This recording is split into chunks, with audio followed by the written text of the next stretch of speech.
In the silent corridors of the human mind, reality begins to fracture.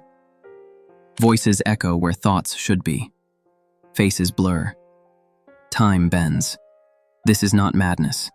At least, not in the way we imagine it. It's a distortion of perception, a reordering of what's real and what's imagined. Schizophrenia is often called a mental illness, but maybe it's something more. A mirror held up to the human condition, reflecting fear, chaos, and the unbearable truth of consciousness itself. Today we step into that mirror, into a world where logic collapses, the self dissolves, and the line between dream and waking life disappears. Welcome to the anatomy of a schizophrenic mind. Schizophrenia is not just a disorder. It is a breakdown of the very idea of self. The mind no longer agrees on what is real. Thoughts turn into whispers. Whispers turn into commands. And soon the world becomes a place where nothing feels solid anymore. Modern psychiatry describes it as a neurochemical imbalance. Too much dopamine, disrupted neural communication. But to those who live it, it feels like something far beyond biology. It feels like reality itself is falling apart. Carl Jung once said, "In schizophrenia, the dream becomes reality." For Jung, a schizophrenic mind is not simply broken. It is flooded by the unconscious. All the fears, symbols, and ancient archetypes that most of us keep buried rise to the surface. Ronald David Laing, another radical voice in psychology, called schizophrenia a voyage of discovery. He believed that madness can be a desperate attempt by the mind to heal itself, to escape unbearable pain by building another world. But this other world often becomes a prison. It traps the person inside a distorted mirror of existence. They see meanings where there are none. They hear truths no one else can hear. Freud saw it as regression, a return to an earlier stage of psychic life. Jung saw it as transformation. Medicine sees it as disease. Yet maybe schizophrenia is all of these at once. A collapse, a rebirth, and a haunting. Cinema has always been fascinated by the mind's collapse. When reality breaks, art follows. And no theme has revealed this more vividly than schizophrenia. In A Beautiful Mind, John Nash sees people who never existed. His brilliance becomes his curse. What makes him extraordinary also isolates him completely. The film shows how genius and madness can live in the same room, whispering to each other. In Black Swan, Nina's pursuit of perfection turns into obsession. She sees another version of herself, darker, freer, and terrifyingly real. Her world becomes a mirror that no longer reflects her, but devours her instead. Shutter Island goes deeper into the labyrinth. Teddy Daniels is trapped not just in an asylum, but inside his own delusion. The island, the storm, the investigation. All of it unfolds inside a collapsing mind. It asks a cruel question. Is it better to live as a monster or die as a good man? And then there is Joker. Arthur Fleck lives in a world that refuses to see him. His laughter is pain, his smile a wound. Society turns away, and he turns inward, until the boundary between suffering and identity disappears completely. But long before Hollywood turned madness into spectacle, there was Ed Gein, a real man whose fractured mind inspired characters like Norman Bates in Psycho and Buffalo Bill in The Silence of the Lambs. Gein lived in isolation, speaking to the voices of the dead, creating a world where his loneliness became ritual. He was not the monster people imagined. He was the reflection of what happens when a mind shatters and no one hears it break. Through all these stories, fictional or real, one truth echoes. Schizophrenia is not just about seeing things that aren't there.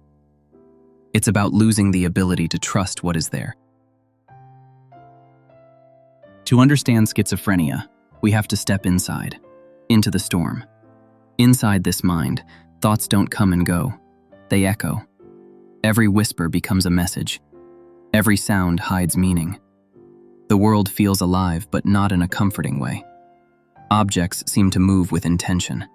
The television speaks directly to you. Strangers glance for too long and suddenly their eyes are sending warnings. It's not imagination. It's conviction. For the schizophrenic mind, this is reality. Psychiatrists call this a loss of reality testing.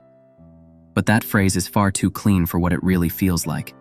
It's not a loss, it's an invasion. Reality is no longer something you share with others. It's something that hunts you. There are voices, sometimes kind, often cruel. Some whisper secrets, others shout commands. They can be the echo of trauma, guilt, or unspoken fear. They speak from the corners of memory, from the dark rooms of the past.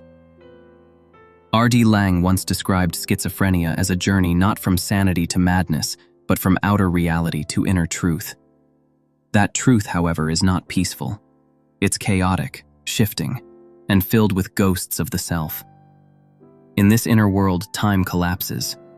The past, present, and future merge. The self fractures into versions, some innocent, some monstrous, some broken beyond repair. This is what psychologists call ego dissolution, the collapse of the boundary between me and not me.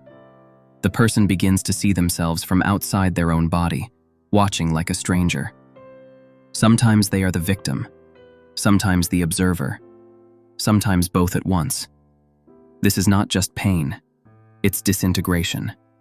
And when it happens, reality becomes a fragile thing, held together only by fragments of memory and medication. But even in that collapse, there is meaning. As Carl Jung wrote, "In all chaos there is a cosmos, in all disorder a secret order." Perhaps the schizophrenic mind does not destroy reality. It reveals how unstable it has always been. What is reality, if not a shared agreement? We live inside a collective story, a version of the world most people can see, touch, and trust. But when someone steps outside that story, we call them mad. Society fears what it cannot translate. A person who sees patterns in the clouds, who hears voices in silence. We isolate them, medicate them, or hide them away. We say they've lost touch with reality, but maybe they've simply lost touch with our version of it. Michel Foucault once wrote, "Madness is the absence of work, of reason, of order, but it is also a mirror of society itself." In other words, every civilization decides what kind of mind it will tolerate. In the 1950s, patients were locked in sterile rooms, their voices silenced by shock therapy. Today, they are numbed by pills, a quieter kind of cage. We call it progress, but the loneliness remains. The world doesn't know what to do with people who live outside its logic. We study them, diagnose them, and file them under other. But the truth is, schizophrenia exposes something we all share: the fragility of perception, the instability of meaning. There is a reason why art, religion, and madness often meet at the same door. All three reach beyond the visible, searching for something that reason alone cannot explain. Perhaps, as R.D. Laing suggested, the so-called mad are not the sickest among us, but the ones who can no longer bear the sickness of the world itself. There is a thin line between madness and insight, so thin that sometimes it disappears. Every great idea, every act of creation, begins as a thought that doesn't fit. A whisper that says, "What if the world is not what it seems?" For some, that whisper becomes philosophy. For others, it becomes schizophrenia. The difference is not in what they see, but in whether the world agrees to see it with them. The schizophrenic mind is terrifying because it reminds us of something we'd rather forget: that our own sense of reality is fragile, temporary, and deeply personal. We build our sanity like we build our homes, brick by brick, habit by habit, illusion by illusion. But all it takes is one crack, one loss, one trauma, one unbearable truth, and the walls begin to move. As Nietzsche once wrote, "When you gaze long into the abyss also gazes into you." Schizophrenia is that gaze returned, the human mind staring back at its own abyss. Some never come back from it. Others learn to live with the echoes, to shape them, to write, to paint, to survive. Because even in fragmentation, there is still meaning. Even in delusion, there is still a desperate form of truth. Maybe the line between madness and wisdom was never meant to be clear.